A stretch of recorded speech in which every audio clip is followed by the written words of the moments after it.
नमस्कार सगळ्यांना. आज आपण आपल्या किचनमध्ये मस्त अगदी सोप्या पद्धतीने खमंग मिरची भजी कशी तयार करायची ते तुम्हाला दाखवणार आहे. अशी भन्नाट चव आहे की तुम्हाला नक्की सगळ्यांना आवडतील. चला तर मग आपण हे मिरचीचे भजी जे आहे ते कसे तयार करायचे आणि त्याच्यासाठी कोणत्या मिरच्या इथे मी वापरले आहे ते देखील मी तुम्हाला सांगणार आहे. व्हिडिओ जर आवडला तर नक्की व्हिडिओला लाईक करा आणि नवीन असाल तर सबस्क्राईब करायला मात्र विसरू नका आणि शेजारी बेल आयकॉनला नक्की क्लिक करा, म्हणजे अशाच खमंग रेसिपी तुम्हाला माझ्या चॅनलला पाहायला मिळतील. चला तर मग रेसिपीला सुरुवात करूया. तर इथे मी पावशेरपेक्षा कमी आहे या मिरच्या. इथं पोपटी कलरच्या मिरच्या घेतलेल्या आहे, ज्या अगदी कमी तिखट असतात, म्हणजे अगदी लहान मुलं देखील खाऊ शकतात. तर मी स्वच्छ धुवून घेतलेले आहे. आता यांना मध्ये आपल्याला अगदी कट मारून त्यामधल्या ज्या बिया आहेत त्या काढून घ्यायच्या आहे. पाहू शकता मी अशा पद्धतीने सगळ्या मिरच्यांना मध्ये कट मारून त्यातल्या बिया ज्या आहेत त्या काढून घेणार आहे. याने काय होईल की अगदी थोडीफार जरी तिखट असेल मिरची तर ती सुद्धा तिखट लागणार नाही. पण मिरच्या म्हटलं की थोड्याशा तिखट हव्याच आहे. तर मी ह्या सगळ्या मिरच्या ज्या आहेत त्यांच्या बिया काढून घेतलेल्या आहे. आता ह्या मिरच्यांची चव अजूनच वाढवण्यासाठी आपण जो कट मारलेला आहे त्यामध्ये अगदी थोडंसं आपल्याला मीठ लावून घ्यायचं आहे. बघा, अगदी किंचित मीठ लावून घ्यायचं आहे, म्हणजे काय होईल ना, अशा मिठाने काय आपल्या मिरचीची चव आहे ना द्विगुणित वाढेल. तर अशा प्रकारे मी ह्या सगळ्या मिरच्यांना असं थोडंसं मीठ लावून घेत आहे. बघा, एकदम मस्त मिरच्या होणार आहेत आपल्या ह्या.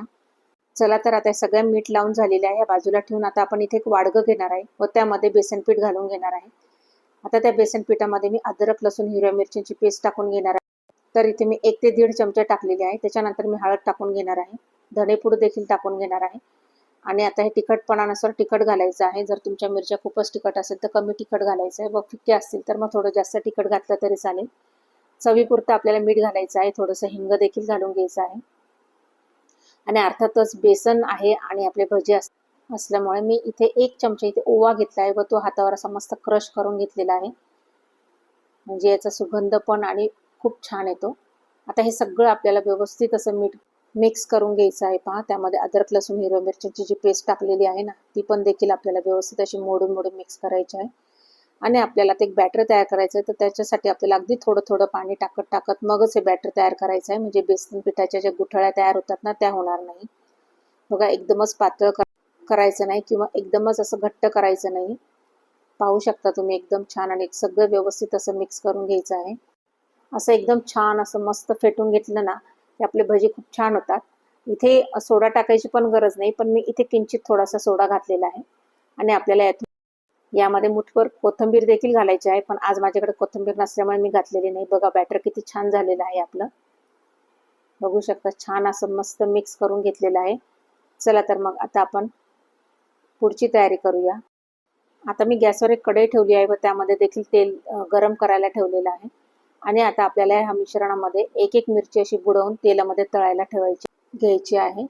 पहा, मिरची चांगली पिठामध्ये बुडवायची व तेलामध्ये टाकायची आहे.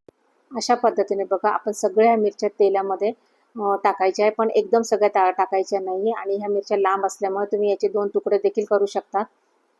एका वेळेस 4 ते 5 मिरच्या तुम्ही तळायला टाकायच्या आहे. व अशा प्रकारे ह्या सगळ्याच्या सगळ्या मिरच्या आपल्याला इथे मस्त अशा खमंग तळून घ्यायच्या आहे. बघा, एक नंबर चवीची ही मिरची तयार होणार आहे. पाहू शकता तुम्ही. आता ही रेसिपी पण तुम्हाला नक्की आवडणार आहे. बघा, आणि आता पावसाळ्याच्या दिवसात आपल्याला काही ना काहीतरी अशी भजी तयार करायला लागतातच. थोडीशी मिरची भजी करून खाल्ली की आपल्याला आवडतातच, आणि ताटामध्ये तर अशा मिरच्या पाहिजेच पाहिजे. बघा, अगदी नुसत्या वासाने सुद्धा आपल्याला भूक लागते. बघा, आता मस्त पावसाळ्याच्या सीझनमध्ये अशा वेगवेगळ्या प्रकारच्या जर तुम्ही मिरच्या तळून खाल्ल्या किंवा भजे तळून खाल्ले ना तर खूपच छान. तर नक्की मला हा व्हिडिओ पाहिल्यानंतर कमेंट करा. आणि आता ह्या ज्या मिरच्या आहेत त्या तळून ठेवलेल्या एका चाळणीमध्ये ठेवायच्या आहे, म्हणजे संपूर्ण तेल जे आहे खाली निथळलं जातं. अजिबात आपल्या मिरच्यांना तेल राहत नाही. तर बघा, अशा प्रकारे मी ह्या सगळ्या मिरच्या ज्या आहेत तळून घेणार आहे. खमंग अगदी अगदी ताटात वाढल्यानंतर लगेचच संपून जातात. ह्या इतक्या छान मिरच्या होतात. तर एकदा नक्की तुम्ही ह्या पद्धतीची एकदम साधी सोपी रेसिपी आहे, तर एकदा नक्की करून बघा आणि मला कमेंट करा. बघा, कलर पण किती सुंदर आलेला आहे याचा. अगदी बघता क्षणीच तोंडाला पाणी सुटेल. तर अशी आपली सोप्या पद्धतीची खमंग मिरची एकदम तयार आहे. पहा, मी तुम्हाला जवळून दाखवते आणि खाऊन देखील दाखवते.